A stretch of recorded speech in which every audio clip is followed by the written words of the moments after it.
పక్కన ఇటు Suez canal నుంచి వచ్చే సప్లైని వాటిని కూడా నిలిపివేయచ్చు. ఒకవేళ ఇరాన్ అలాంటి డెసిషన్ తీసుకుంటే కనుక ప్రపంచ దేశాలకి ఆయిల్ ధరలు స్పైక్ అయిపోతాయి. మరి ముఖ్యంగా ఏషియన్ కంట్రీస్లో ప్రస్తుతానికి ఆయిల్ దొరకక ఇటు థాయిలాండ్, వియత్నాం, సింగపూర్, ఫిలిప్పైన్స్ ఇలాంటి దేశాల్లో ఎనర్జీ ఎమర్జెన్సీని డిక్లేర్ చేశారు. అలాంటి సిట్యువేషన్ ఏషియన్ కంట్రీస్కి మరీ ఇంకా దారుణంగా ఉండే అవకాశం ఉంటుంది ఇరాన్ ఆ డెసిషన్ తీసుకుంటే కనుక. ఇమీడియట్గా oil prices, stock market prices కుప్పకూలిపోతాయి. అలాగే ఆయిల్ ప్రైసెస్ $120ని దాటే అవకాశం ఉంది.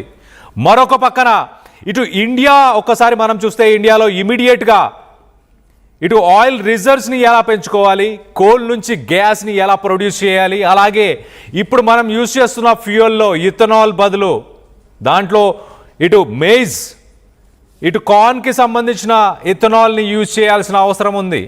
ఇమీడియట్గా ఆ టెక్నాలజీని డెవలప్ చేసుకొని ఇటు గల్ఫ్ దేశాల నుంచి వచ్చే ఆయిల్ రిజర్వ్స్ మీద మన డిపెండెన్సీని తగ్గించుకుంటే కనుక ఈ యుద్ధం ఎఫెక్ట్స్ రానున్న కొన్ని నెలల తర్వాత అయినా మన పైన కొంత తగ్గే అవకాశం ఉంది. ఒక పక్కన ఆయిల్ కన్సంప్షన్లో మనం వరల్డ్లో టాప్ ప్లేస్లో ఉన్నాం. టాప్ 3 ప్లేసెస్లోనే ఇండియా ఉంది. అలాంటి డిపెండెన్సీ మన గ్లోబల్ ఎకానమీ, మన జీడిపి ప్రోగ్రెస్కి ఎంతో కొంత ఎఫెక్ట్ చూపిస్తుంది.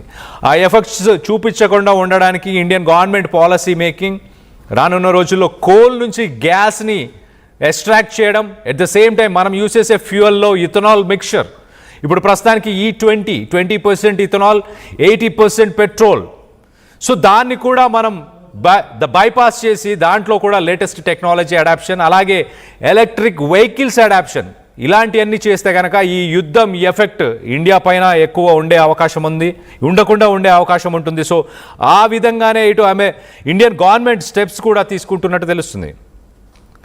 మరో పక్కన జేడీ వ్యాన్స్ కొన్ని సెన్సేషనల్ స్టేట్మెంట్స్ చేశాడు. ఆ స్టేట్మెంట్స్ కూడా ఒకసారి చెప్పే ప్రయత్నం చేస్తా. We leave Islamabad with our final best offer. ఇంతకంటే బెస్ట్ ఆఫర్ని మేము ఇప్పటిదాకా ఇరాన్కి ఇవ్వలేదు. ఆ బెస్ట్ ఆఫర్ ఇచ్చినా కూడా ఇటు ఇరాన్ మాత్రం ఆ టాక్స్ని ఫెయిల్ చేసింది. It is a very bad news to Iran అంటూ చెప్పుకొచ్చే ప్రయత్నం చేశారు. 21 గంటల పాటు సుదీర్ఘ చర్చలు జరిపారు. ఆ సుదీర్ఘ చర్చల్లో ఒక 10 పాయింట్లని ఇరాన్ చాలా స్ట్రెస్ చేసింది. ఆ 10 పాయింట్స్లో ఏంటి?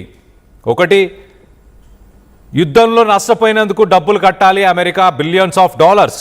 దాన్ని అమెరికా తోసిపుచ్చే ప్రయత్నం చేసింది. అంత భారీ అమౌంట్లో మేము డబ్బులు కట్టము అంటూ వెనకడుగు వేసే ప్రయత్నం చేసింది. మరోపక్కన ఇటు ఖతర్ బ్యాంకులో ఇరాన్కి సంబంధించిన కరెన్సీ, ఇరాన్కి సంబంధించిన ఫైనాన్షియల్ అసెట్స్ని అమెరికా వాటిని సీజ్ చేసింది. వాటిని ఇమీడియట్గా రిలీజ్ చేయాలని ఇరాన్ కోరింది. మరోపక్కన ఈ నేపథ్యంలో మనం చూస్తే ఇటు లెబనాన్ మీద స్ట్రైక్స్ని ఆపాలి, అలాగే స్ట్రెయిట్ ఆఫ్ హార్మోస్ని ఓపెన్ చేయాలి. వీటన్నిటికీ కూడా ఎంతో కొంత ఇరాన్ కాంప్రమైజ్ అయింది. కానీ న్యూక్లియర్ పవర్ ప్లాంట్, అలాగే న్యూక్లియర్ బాంబుని తయారు చేయడానికి, యురేనియం ప్యూరిఫికేషన్కి, వీటన్నిటికీ మాత్రం ఇరాన్ కాంప్రమైజ్ అవ్వలేదు. దానికి JD Vance, the bad news is that we have not reached an agreement. I think that's bad news for Iran much more than it's bad news for United States. So ఇరాన్కి అది చాలా పెద్ద bad news, అమెరికాకు అంత పెద్ద bad news కాదు అంటూ ఇటు JD Vance ఆ స్టేట్మెంట్ ఇచ్చాడు. సో 3వ ప్రపంచ యుద్ధానికి దారి తీయబోతుంది. నెక్స్ట్ 24 అవర్స్లోనే స్ట్రైక్స్ని మనం చూడబోతున్నాం ఇరాన్ పైన. ఇటు అమెరికా, ఇజ్రాయెల్ కోఆర్డినేటెడ్ స్ట్రైక్స్ ఉండబోతున్నాయి. మరోపక్కన ఇరాన్ ఎలా రియాక్ట్ అవ్వబోతుంది అన్న దానిపై ప్రపంచ దేశాలకు సంబంధించిన ఆయిల్ ప్రైజెస్, ప్రపంచ దేశాలకు సంబంధించిన economy, global energy sectors, stock markets ఇవన్నీ కూడా అమెరికా, ఇటు ఇరాన్ ఏం డెసిషన్ తీసుకుంటుంది అన్న దానిపై ఆధారపడి ఉంది.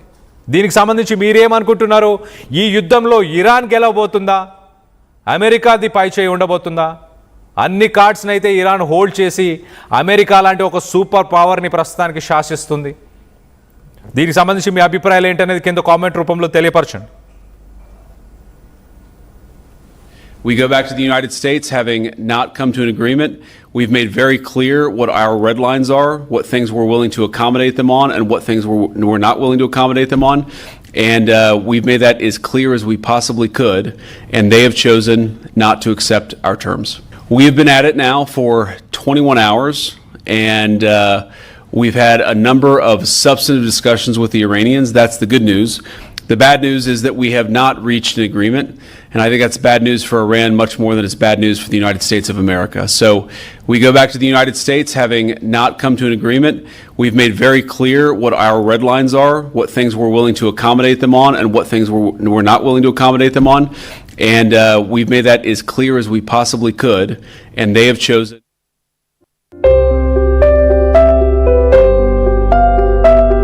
చిన్న చిన్న ఆనందాలు 35 ఏళ్లుగా నా జీవితంలో లేవు. 35 ఏళ్లుగా నేను డైపర్లలో బ్రతికాను. 6 సెంటీమీటర్ల ఫిస్టులా నా మూత్రాశయంలో లీక్ కారణమైంది. ఎవరూ నాకు సహాయం చేయలేకపోయారు.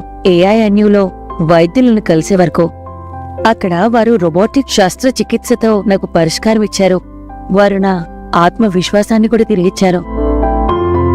Precision Care makes it possible. The Center for Robotic Surgery at AINU.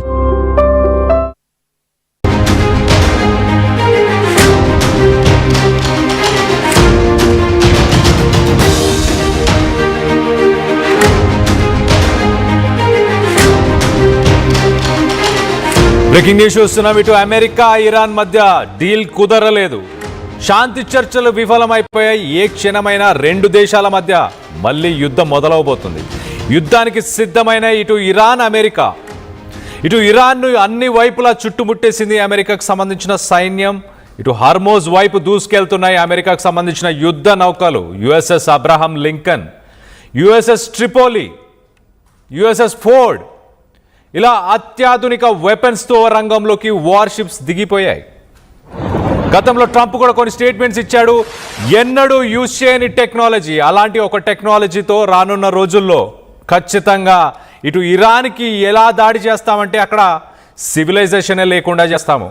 అంటే ఇరాన్ ఓన్లీ హిస్టరీలోనే, చరిత్రలోనే ఇరానియన్స్ గురించి ఉంటుంది తప్పించి ప్రపంచంలో వాళ్ళు బతకరు, వాళ్ళని బతకనివ్వనంటూ ఇలాంటి స్టేట్మెంట్స్ ట్రంప్ చేశాడు.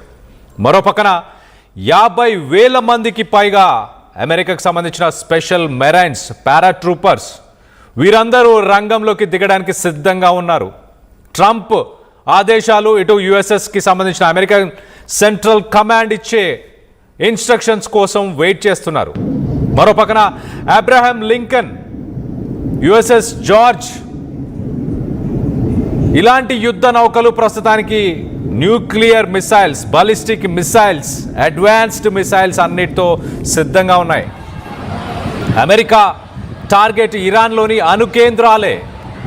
ఇటు గతంలో కూడా ఇస్ఫహాన్, నతాన్స్, అలాగే బుషేర్ అనే power plants, nuclear power plants, nuclear uranium purification labs, వీటిని టార్గెట్ చేయబోతుంది అమెరికా అంటూ చాలా క్లియర్గా అర్థమవుతుంది. మరో పక్కన అమెరికాపై ప్రతి దాడులకు ఇటు ఇరాన్ కూడా సిద్ధంగా ఉంది. ఇరాన్కి ప్రపంచ దేశాలు, మరి ముఖ్యంగా రష్యా, చైనా, ఒకవేళ చైనా ఎలాంటి వెపన్స్ సప్లై చేసినా చైనా పరిస్థితి బాగుండదు. It is a bad thing for China అంటూ ఇటు ట్రంప్ కూడా కొన్ని స్టేట్మెంట్స్ ఇచ్చాడు. ఇటు చర్చలు సఫలించలేదు, ఇటు ఇరాన్కి అది బ్యాడ్ న్యూస్ అంటూ ఇటు America vice president JD Vance మాట్లాడిన మాటలు కూడా ఒక్కసారి చూసే ప్రయత్నం చేద్దాం. They have chosen not to accept our terms. We have been at it now for 21 hours, and we've had a number of substantive discussions with the Iranians. That's